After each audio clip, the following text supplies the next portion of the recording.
여러분, 창세기, 출애굽기, 레위기, 민수기, 신명기와 같은 책들을 부르는 말이 있는데 혹시 아시는 분 계시나요? 와, 역시 우리 청주수목교회 성도님이십니다. 바로 모세오경이죠. 그러면 하나만 더 물어볼까요? 시편과 잠언, 전도서 같은 책들은 무슨 책이라고 하죠?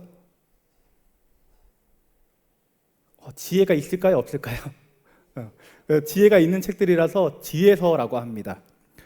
그러면 우리가 지금 읽은 이 호세아는 무슨 책에 속할까요? 이 책은 예언서에 속합니다. 예언서.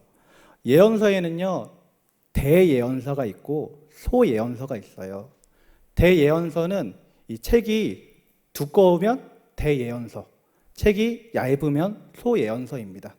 그래서 예레미야라든지 이사야처럼 글이 많으면 책이 두꺼운 거는 대예언서로 분류를 하고, 이 호세아나 미가나 요엘 이런 것처럼 책이 얇은 것들은 소예언서라고 하는 거예요.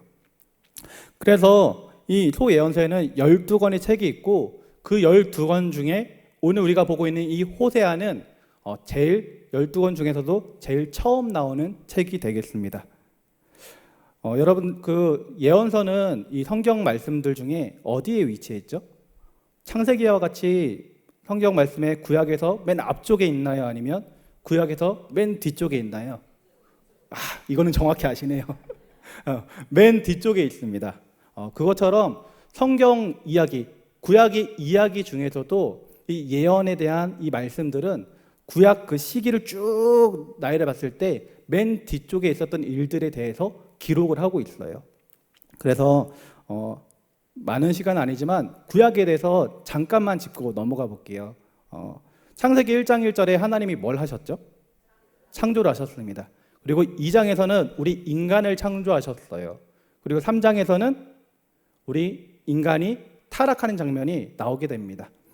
그리고 4장에서는 말도 안 되게 형제가 형제를 살인하는 가인과 아벨의 그 사건이 일어나게 되고, 창세기 6장에서는 너무나도 죄가 만연해져 가지고 하나님께서 세상을 심판하지 않을 수 없는 노아 홍수 시대가 펼쳐지게 됩니다. 그리고 11장에서는 바벨탑 사건이 나오고 12장에 아브라함이 등장을 해요. 12장부터 50장까지 아브라함과 이삭과 야곱과 요셉 이야기가 쭉 나오게 됩니다. 그리고 나서 요셉이 형들한테 버림받아가지고 이 애굽 땅에 팔려가게 됐잖아요. 근데 거기서 꿈을 해몽해줘가지고 나중에 결국에 애굽의 총리가 됩니다. 근데 그 꿈 내용이 무엇이었냐면 7년 동안 풍년, 곡식이 엄청나게 많이 자라다가 그 후 7년에는 흉년이 드는 거예요. 그러니까 이 요셉이 있었던 애굽은 이 꿈을 해몽했기 때문에 이제 7년 동안에는 풍년이 들겠구나, 우리가 곡식을 잘 모아놓자 해가지고 7년 동안 열심히 모아놨어요. 근데 다른 나라 사람들은 이 소식을 모르니까 그걸 모르고 그냥 많이 열리네 하는 족족 막 먹고 버리고 하였던 거죠. 그러니까 그 후에 7년이 되었을 때, 흉년이 들었을 때는 모아놓은 게 없어가지고 다들 먹기 힘들었던 시기 되었습니다. 그래서 결국에는 이 요셉의 아빠인 야곱도, 그리고 형제들도 이 애굽 땅에는 먹을 것이 많다고 하니까 애굽에 찾아온 거예요. 그리고 거기서 요셉을 다시 만나서 이 이스라엘 민족들이 애굽에 들어오게 된 것입니다. 그때는요 너무 좋았어요. 왜냐하면 애굽의 총리가 요셉이었기 때문에. 그래서 이스라엘 민족들도 행복하게 잘 살았습니다. 근데 문제는 무엇이냐면, 시간이 지나니까 그 요셉을 총리를 시켜주었던 왕이 바뀌고 또 요셉도 죽고 이 몇 세대가 지나고 나니까 이 상황이 바뀌는 거예요. 왜 그랬냐면, 이스라엘 민족들은 이 결혼만 하면 애를 막 숭풍숭풍 낳는 거예요. 그러니까 이 민족이 막 이렇게 커지는 거죠. 그런데 이 애굽 사람들은 그대로 있는 거예요. 그러면 애굽 왕은 어떻게 생각하냐면, 이대로 냅뒀다가라는 저 이스라엘 민족이 우리 민족을 잡아먹겠다, 이런 위기가 드는 거죠. 그래서 안 되겠다 싶어가지고 이제는 이스라엘 민족들이 핍박하기 시작합니다. 나중에는 강제 노역을 시키고 포로의 생활까지 하게 만들어요. 그리고 이제 말하려고 하는 모세가 태어날 즈음에는 어떤 일이 벌어지냐면, 그 이스라엘 민족들 중에 태어난 남자아이들은 다 죽이게끔 하는 그런 일들까지 벌어지는 것입니다. 그래서 하나님께서 이스라엘 민족들의 그 괴로움을 보고 모세를 불러다가 모세로부터 출애굽시킨 이야기가 출애굽이고요. 그 후에 출애굽해서 광야 생활하다가 약속의 땅이 어디죠? 정답입니다. 가나안 땅이에요. 가나안 땅에 들어가는 사건이 여호수아 때에 가나안 땅에 진입을 하게 돼요. 그리고 나서 펼쳐지는 시대가 어느 시대냐면 사사시대예요. 사사시대는 가나안 땅에 들어가서 거기서 이스라엘 민족들이 어떻게 정착하면서 잘 지내는가 하는 것을 보여주는 게 사사시대입니다.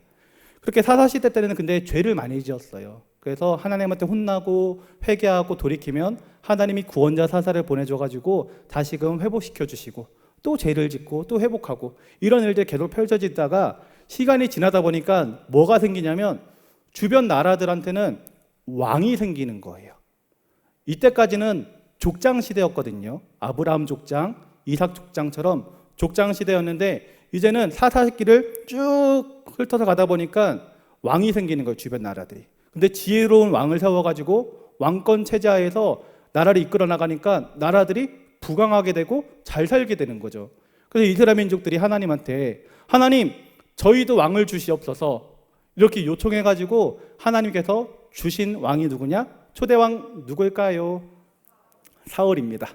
초대왕 사울이고 사울 다음에 2대 왕은 누구죠? 다윗입니다. 그리고 3대 왕은 솔로몬이에요.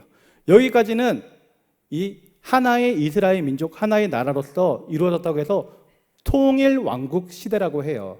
통일 왕국 시대. 근데 문제는 그 후가 문제예요. 이 솔로몬 다음에 태어난 아들 누군지 아신가요? 와, 대단하십니다.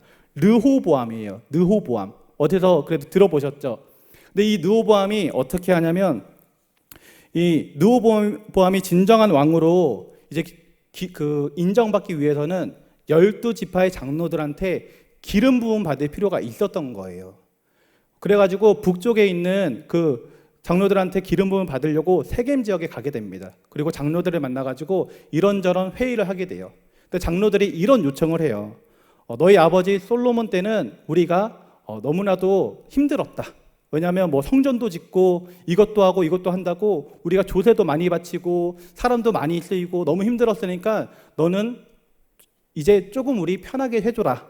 그러면 우리가 너를 왕으로 인정하겠다, 기름 부어주겠다라고 했는데 이 르호보암이 자기의 강요들하고 회의를 한 끝에 어떻게 결정하냐면 우리는 우리의 아버지 때보다 더 세게 나가야겠다. 이렇게 결정해버린 거예요. 그래가지고 뭐라고 얘기를 하냐면 내 아버지는 너희의 멍에를 무겁게 하였지만 나는 너희의 멍에를 더욱 무겁게 하리라 라고 얘기를 해요. 우리 아버지는 너희를 채찍으로 다스렸지만 나는 정갈 채찍으로 다스릴 것이다 하니까 이 장로들이 완전 두 손 두 발 다 든 거예요. 그래서 북쪽에 있는 10명의 장로들이 안 되겠다 싶어가지고 이 르호보암이랑 같이 있으면 너무 힘들겠다 싶어서 르호보암의 반역자, 반대되는 적으로 있었던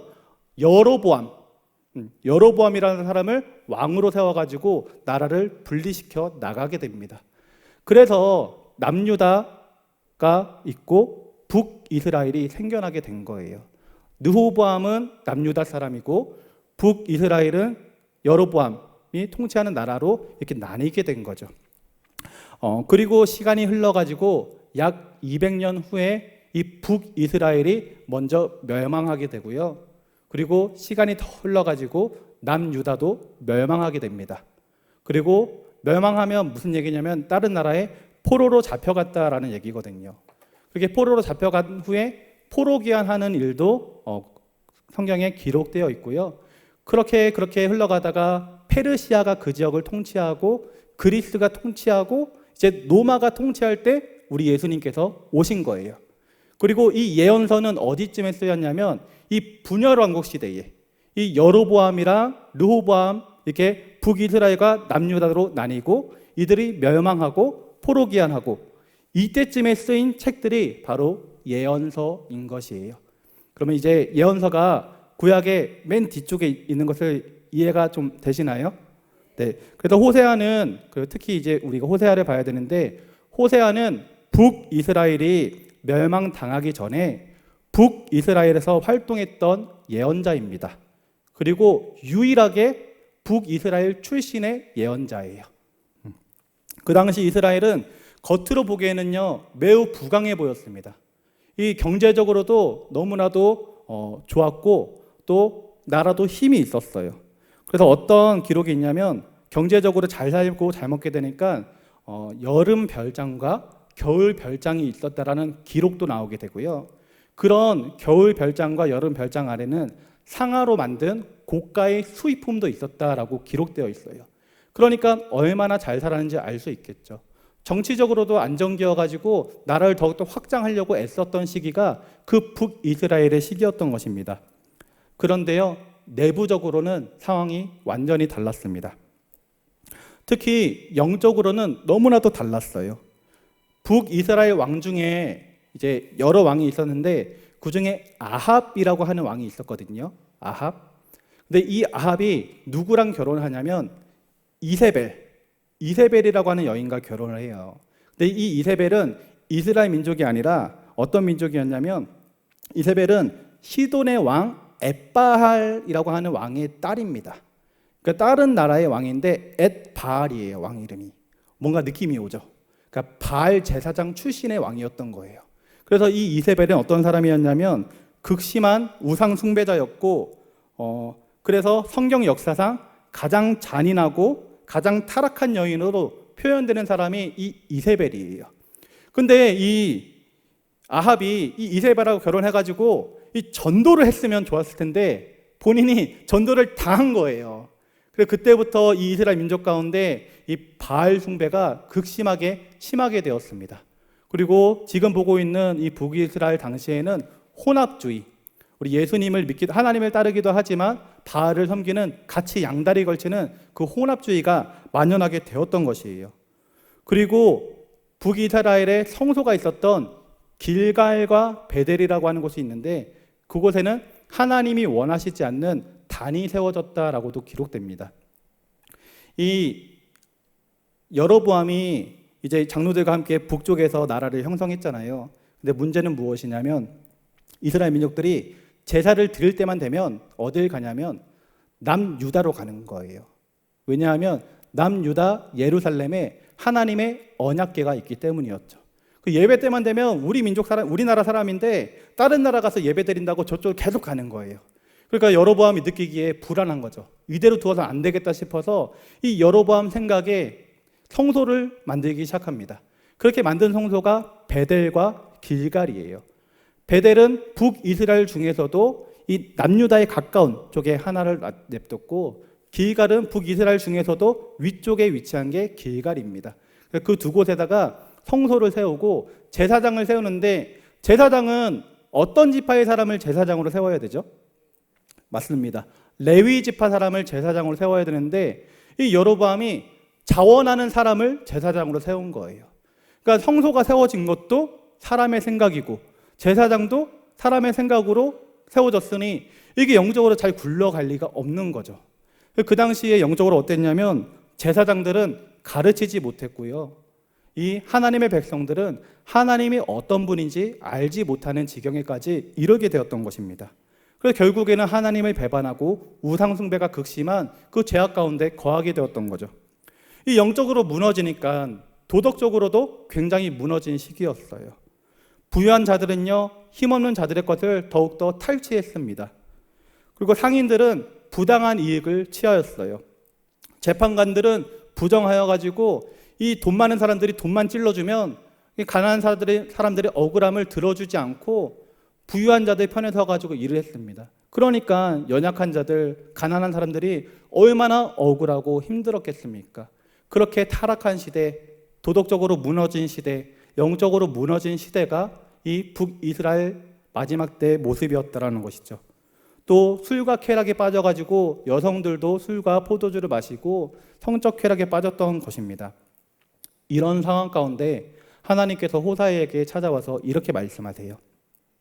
너는 가서 음란한 여자를 맞이하여 음란한 자식들을 낳으라. 이 나라가 여호와를 떠나 크게 음란한이니라 하시니. 여러분, 호세아는 예언자거든요. 지금으로 따지면 목사님을 얘기하는 거예요. 근데 목사님 같은 예언자한테 하나님께서 너 가서 음란한 여자랑 결혼해라 얘기하는 거예요. 그리고 음란한 자녀를 낳아라 얘기하는 거죠. 그러니까 이게 얼마나 충격적인 얘기입니까? 그런데 이 호세아는 하나님의 말씀에 순종합니다. 그래가지고 음란한 여인이었던 고멜을 자기의 아내로 맞아들이게 돼요. 그리고 고멜로부터 3명의 자녀를 낳습니다. 첫째 아들의 이름이 이스르엘이에요. 이스르엘. 근데 이 이스라엘은 본래 지명의 어떤 지역 지명의 이름입니다. 근데 어떤 지명이었냐면 예후 왕조가 탄생한 곳인데, 이 예후라고 하는 왕이 무엇을 하였냐면요, 이 아합 가문의 왕이었던 요람이라고 하는 사람을요 죽였고요. 그러니까 아합이 아까 그 바알을 받아들여 가지고 바알 숭배가 급속하게 진행됐다고 했잖아요. 그 아합의 자손의 왕이었던 요람을 죽였고요. 그 이스라엘에 그 당시에 있었던 바알 숭배자들을 처단하는 피해 혁명을 일으켰던 사람이 예후예요. 그리고 예후가 난 곳이 이스라엘이고, 그 지금 이거는 무엇을 얘기하는 거냐면, 지금 이스라엘에 우상 숭배가 만연하였지만 이때 심판이 있었던 것처럼, 그때 예후가 피해 혁명을 일으켰던 것처럼 지금 우상 숭배를 하고 있는 이스라엘 민족에게도 그때 피해 혁명과 같은 심판이 있을 것이다라는 메시지가 이 첫째 아들의 이름에 숨겨져 있는 것입니다. 그리고 두 번째 딸의 이름은 루하마예요. 루하마. 이 로자는 아니다라는 거거든요. 그러니까 루하마가 아니다라는 거예요. 루하마는 무슨 뜻이냐면 하나님이 긍휼히 여긴다라는 뜻입니다. 그러니까 루하마는 하나님이 긍휼히 여기지 않겠다, 더 이상 자비는 없다, 이런 뜻이 되는 것입니다. 그 세 번째 아들은 로암미예요. 로가 아니다라고 했죠. 그러니까 암미가 아닌 겁니다. 암미는 무엇이냐면 내 백성이에요. 그러니까 내 백성이 아니다라는 거죠. 그러니까 세 자녀의 뜻을 보면 이런 메시지예요. 내가 너희를 심판하겠다. 더 이상 자비는 없다. 너희는 더 이상 내 백성이 아니다라는 거죠. 하나님께서 호세아의 자녀들의 이름을 통해 가지고 이런 메시지를 이 이스라엘 백성들한테 주고 있는 것입니다. 그러면 하나님께서는 왜 이런 메시지를 이스라엘 백성들에게 주었을까요? 그것은 하나님께서 이스라엘 민족들을 사랑하기 때문입니다. 이런 메시지를 듣고 돌이키라는 게 하나님의 마음인 것이에요. 사실 하나님께서 심판하려고 하였다라면, 하나님께서 심판하려고 했으면 그냥 쭉 두고 보다가 죄 짓는 거 두고 보고 우상 숭배하는 거 두고 보고 하다가 그냥 하나님께서 어느 때를 정해가지고 심판하면 되는 거거든요. 근데 하나님께서는 그렇게 심판하지 않으시고 계속해서 경고의 메시지를 주는 거죠. 왜? 돌이키라고. 이 경고의 메시지를 받고 이제는 돌이켜서 나한테 돌아오라고 하나님께서 메시지를 주시는 것입니다. 호세아 1장에서는 이렇게 호세아가 이 고멜과 결혼한 얘기, 그리고 세 자녀를 낳은 얘기가 나오고 있습니다. 그리고 호세아 2장에서는 하나님께서 이스라엘 백성들을 심판하시겠다라고 직접적으로 말씀하세요. 그래서 2장 4절과 5절 말씀 한번 찾아볼까요?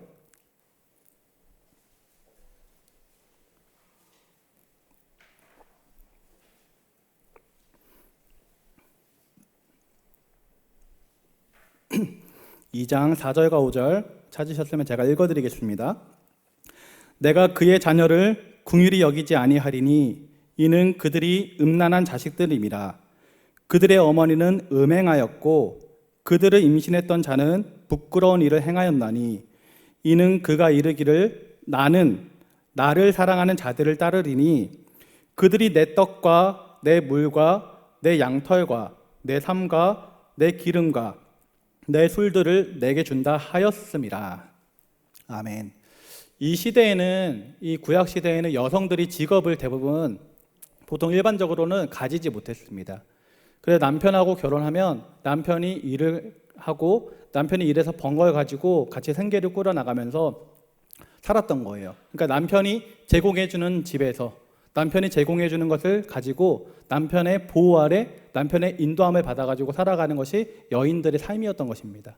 그런데 이 고멜은요, 그러지 않았어요. 이 남편과 이 호세아와 결혼하고 새 자녀를 낳았음에도 불구하고 나는 내 인생을 살겠다 하고 이 고멜을 떠나버린 거예요. 그리고 떠나가지고 무슨 일을 했냐? 이전에 행하였던 그 매춘부의 삶으로 돌아갔던 것입니다. 여기서 잠시 좀 다른 얘기를 하면, 이래서 죄를 안 짓는 게 중요해요. 우리 권사님들, 우리 성도님들 그 자녀들을 위해서 기도하시잖아요. 자녀들을 위해서 기도할 때 자녀들이 죄에 접촉되지 않길 위해서 기도하시기 바랍니다. 담배를 폈던 사람은요, 담배를 끊었어도 담배가 생각나는 거예요. 술을 마셨던 사람은 술을 끊었어도 술이 다시 생각나는 것입니다. 죄를 지은 사람은 그 죄를 잠시 끊었다 할지라도 계속해서 그 죄의 유혹에 빠질 수밖에 없다라는 거예요. 특히 요즘에 우리나라에 이 말도 안 되는 일인데 마약의 문제가 너무나도 심각해졌습니다. 이 여자애가 뭐라고 얘기를 하냐면 남자친구가 좋은 거라고 해가지고 해봤대요. 뭘요? 담배를요? 마약을 해봤대요. 마약을. 남자친구가 이거 좋은 거라고 해가지고 한번 해봤다라는 것입니다. 그런데 그렇게 아무것도 모른 채 그냥 한번 했는데 그것이 그 아이에게 느껴지기에 이거 되게 좋다. 이거 세상에서 느껴보지 못한 되게 그런 기분을 가지게 한다. 이런 마음을 딱 가졌으면 그 아이 어떻게 될까요? 그 마약의 유혹의 늪에 평생토록 마약을 안 하기 위해 가지고 계속해서 고군분투하는 삶을 살아야 되는 것입니다.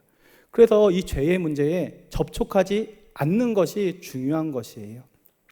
이 고멜은 매춘부의 삶을 살았었기 때문에 이 호세아와 결혼하고 자녀도 낳았지만 결국에는 다시 매춘부의 삶으로 돌아갔습니다. 고멜이 이렇게 얘기를 했어요. 나는 나를 사랑하는 자들을 따를 것이다. 왜냐하면 그들이 내 떡과 또 내 물과 내가 쓸 것들을 내게 준다고 하였기 때문이다 라고 하면서 그들을 따라갔던 것입니다. 여러분, 이스라엘 백성들은 누구의 백성이죠? 하나님의 백성입니다. 이스라엘 백성들은 그렇기 때문에 하나님의 보호하심을 받아야 되고 하나님이 제공해주는 양식을 먹어야 하며 하나님께서 인도하시는 대로 삶을 살아야 하는 것이에요. 그런데 이 이스라엘이 지금 고멜처럼 하나님을 버리고 나가서 다른 사람, 바알을 선택해서 살고 있는 것입니다. 바알이 우리에게 먹을 것과 양식을 준다라고 말하고 있는 것이에요. 그러니까 하나님께서 얼마나 답답하시겠어요. 그래서 하나님께서 8절에 이렇게 말씀하세요. 2장 8절인데요. 읽어드리겠습니다. 곡식과 새 포도주와 기름은 내가 그에게 준 것이요 그들이 바알을 위하여 쓴 은과 금도 내가 그에게 더하여 준 것이거늘 그가 알지 못하도다. 아멘. 너희가 지금 받아 누리는 것, 너희가 지금 부유하게 된 것, 그거 사실은 다 내가 너한테 준 것이다.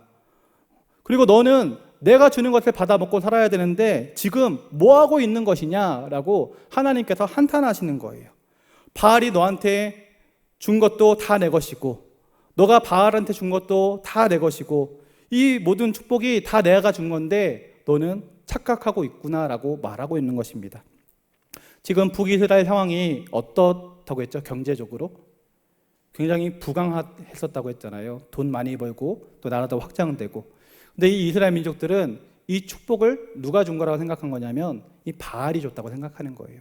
하나님, 여호와 하나님은 전쟁에서는 승리하게 하는 하나님인지 몰라도 이 가나안 땅에서 농사를 지어가지고 풍요롭게 해주는 신은 바로 풍요의 신인 바알입니다 라고 이 착각을 하고 있는 것이에요. 바알이 그애들에게 준 것도 다 하나님께서 준 거나 다름없는 것이죠. 그런데 이스라엘 민족들은 착각하고 있었던 것입니다. 그래서 하나님께서는 그 모습을 지켜보시다가 이렇게 조치하겠다라고 선언하십니다. 그게 6절과 7절 말씀이에요. 6절과 7절의 말씀 제가 읽어드리겠습니다. 그러므로 내가 가시로 그 길을 막으며 담을 쌓아 그로 그 길을 찾지 못하게 하리니 그가 그 사랑하는 자를 따라갈지라도 미치지 못하며 그들을 찾을지라도 만나지 못할 것이라. 그제야 그가 이르기를 내가 본 남편에게로 돌아가리니 그때의 내 형편이 지금보다 나았음이라 하리라. 아멘. 하나님께서 가시로 길을 막고 담을 쌓아 길을 찾지 못하게 할 것이다. 그가 그 사랑하는 사람을 따라가려고 하여도 또 찾으려고 하여도 만나지 못할 것이다. 그래야 그때 돼서야 그가 어쩔 수 없이 내가 내 남편에게 돌아가야겠다라고 마음을 먹게 될 것이기 때문이다 라고 말해요. 무슨 말입니까? 하나님께서 이스라엘 백성들을 심판하시겠다라는 말씀이에요. 혼내시겠다라는 거죠. 그래야지 이스라엘 백성들이 정신을 차리고 나한테 돌아올 것이기 때문에 내가 이스라엘 백성들을 심판하겠다라고 말씀하고 있는 것입니다. 하나님께서는 오늘 이 본문을 통해 가지고 호세아의 결혼 생활을 이제 들어가지고 이스라엘 민족들에게 심판의 메시지를 주고 있거든요. 하나님께서는 왜 호세아의 결혼 생활을 통해 가지고 이런 메시지를 주고 있을까요? 그것은 하나님과 하나님의 백성 사이의 관계가 이 부부 관계와 같다라는 거예요. 부부 관계는 어떤 관계입니까? 남편이 아내를 사랑하고 아내가 남편을 사랑하는 서로 사랑하는 사이의 관계입니다. 이 사랑하는 사이에 다른 사람이 끼어들 수 없는 것이에요. 이 둘 사이에 다른 사람이 끼어들게 되면 그것은 이제 파혼이 되는 거고 이혼이 되는 것입니다. 그래서 우리는 하나님만을 사랑해야 되는 것이에요. 하나님과 우리 사이에 다른 어떤 것도 끼어 있으면 안 되는 것입니다. 성도님, 하나님이 우리를 얼마나 사랑하시는지 아십니까? 야고보서 4장 5절 말씀에는 이렇게 기록되어 있습니다. 너희는 하나님이 우리 속에 거하게 하신 성령이 시기하기까지 사모한다 하신 말씀을 헛된 줄로 생각하느냐? 조금 말이 어려운데요. 무슨 말이냐면 하나님이 우리를 사랑하는 정도가 우리 속에 있는 성령이 시기할 정도로 하나님이 우리를 사랑한다라는 거예요. 우리 속에 있는 성령이 보니까 하나님이 우리를 너무나도 사랑하는 거예요. 그래서 성령이 보기에 시기심이 생긴다라는 거죠. 그 정도로 하나님께서 우리를 사랑한다라는 것입니다. 호세아 11장 8절에는 이런 말씀이 있습니다. 내 마음이 내 속에서 돌이키어 나의 긍휼이 온전히 불붙듯 하도다. 이 말도 조금 어려워서 이해하기 쉽게 새 번역본을 제가 좀 읽어드릴게요. 너를 버리려고 하여도 나의 마음이 허락하지 않는구나. 너를 불쌍히 여기는 애정이 나의 속에서 불길처럼 강하게 치솟아 오르는구나. 그리고 이어지는 구절에서도 아무리 화가 나도 화를 낼 수가 없구나. 내가 다시는 에브라임을 멸망시키지 않겠다. 나는 하나님이요 사람이 아니다. 나는 너희 가운데 있는 거룩한 하나님이다. 나는 너희를 위협하러 온 것이 아니다. 이것이요 하나님의 마음인 것이에요. 마음 가운데 심판하려고 하는 생각이 들다가도 도저히 마음으로는 심판할 수가 없는 거예요. 혼내고 싶은데 혼을 내지 못하는 거예요. 왜냐? 이스라엘 민족들을 그만큼 사랑하기 때문입니다. 심판의 메시지를 주셨지만 말로는 내가 심판할 것이다, 심판할 것이다, 심판할 것이다 말씀하시지만 그 속으로는 심판하지 못하시는 하나님의 긍휼한 마음이 가득가득 하다라는 것입니다. 그래서 결국 하나님께서는 이스라엘 민족들을 심판하지 않으시고 다시 축복해 주시겠다라고 말씀하세요. 그 말씀이 1장 10절과 2장 1절에 기록되어 있습니다. 1장 10절 말씀 제가 읽어드리겠습니다. 그러나 이스라엘 자손의 수가 바다의 모래같이 되어서 헤아릴 수도 없고 셀 수도 없을 것이며 전에 그들에게 이르기를 너희는 내 백성이 아니라 한 그곳에서 그들의 이르기를 너희는 살아계신 하나님의 아들들이라 할 것이라. 이제 유다 자손과 이스라엘 자손이 함께 모여 한 우두머리를 세우고 그 땅에서부터 올라오리니 이스라엘의 날이 클 것이미로다. 너희 형제에게는 암미라 하고 너희 자매에게는 루하마라 하라. 아멘. 내 백성이 아니라 한 그곳에서 너희를 이제는 내 백성이라 할 것이다 말씀하시는 거예요. 너희 형제에게는 암미라고 하라. 다시 말해서 내 백성이라고 말하라. 아까는 노암미였잖아요. 자녀 이름은 노암미, 내 백성이 아니다였는데 이제는 내 백성이다라고 말하는 거예요.